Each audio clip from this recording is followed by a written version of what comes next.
go to the mouth of the cave at normal speed. He's there waiting for them. He says, come in. They go into the mouth of the cave. They get off their horses and they go into the mouth of the cave. And two celestial bodies, like angels, come to the cripple as he walks into the cave. And they remove his crippled body and then escort him into one of the caves. And they see that there are actually 7 caves. And each of one of them has a sign. An eagle and a crescent. Each of the... This one was different. It was like the all-encompassing cave that was most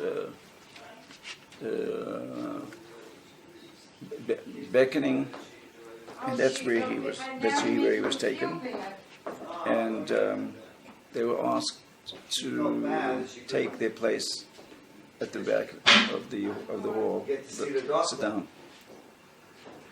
So what they see there is this angelic rabbi who appears to be ageless, and this light is shining through him.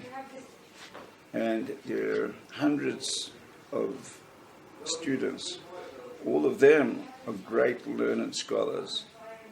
And when he walks in, they all stand up. And when he sits down, they all sit down. To Noam realize that they've gotten themselves over their heads. The shir that's going on is the shir is the secrets of hamoshiach. Hamoshiach is the 42 letters of God's name that are basically the etzem of it's so close to the essence that it actually cannot be formed in terms of a name. It's above name. And that corresponds, hamoshiach, to the 42 journeys in the desert, the 42 expeditions, the encampments, the expeditions of the soul. In over a 2,000 year, however long the cycle is, that the soul has to go through reincarnations until it reaches its level of perfection. In other words, there's a narrative for the 42 stages of each individual's mission through the journey of the universe, which is the sum total of all of the collective experiences of that soul from the time of creation until the time of Mashiach. The reason why, I'm just getting off the subject now, is why so many crazy things are happening is because we've run out of time. And in order to compress everything into this final journey, lots of narratives appear bizarre and very unusual, including people living short lives. Everything is coming to the end, and that includes the Holocaust. But the Tznoim in the story try to run out, and the angels who are guarding that cave, they say to them, once you come in here, you have to stay. You have to listen. And they're being burned by the fire of the truth that's being revealed in these secrets. Now, when we say hamoshiach, it's a passage that we say between Friday and between Shabbos. There's a mystical time which was just before Shabbos, after the 6 days of creation, where it was not chol, it was not week, and it was not Shabbos. It was Bein Hashmashos. During that period of time, certain eternal things were created, like Moses' staff, the donkey of Bilam, which will be the same donkey, it will be the same donkey for Mashiach. The Ayal Acher,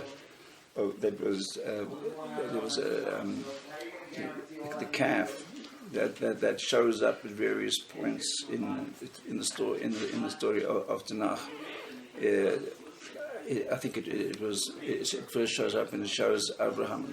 The Ayal runs into the cave and shows Abraham where Hashem wants him to bury Sarah, and it's the same one that's used for Akedas Yitzchak.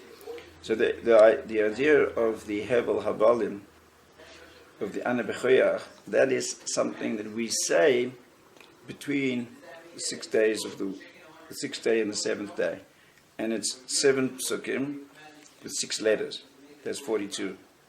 If you see on the right side, it says Ana B'choyach Kedulas Yemincha Tazit Trura, and on the left side it will have Ana Aleph B'choyach base. Gimel Gedolos, and so on. When you spell it on the left, those are the words that we're not allowed to say. But we are meant to be niskaven, meant to be meditating when we say Ana B'choyach on the words that those Rosh Tevos are spelling. So, for instance, the first passage reads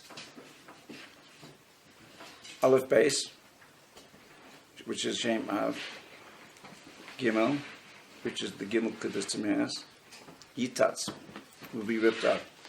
The Mashiach comes, the Gimel Klippers will be shredded. That's one of the secrets of Ana B'choyach. When it comes to the pasuk of Tes Nun Ayin, it's Chatum, sealed.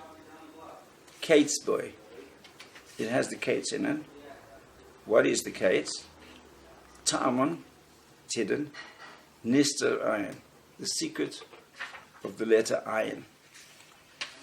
Now, Ayin we see also in Eishes Chayil, when we say, Boy b'shalom ateres b'ayla gam v'rina u'talam.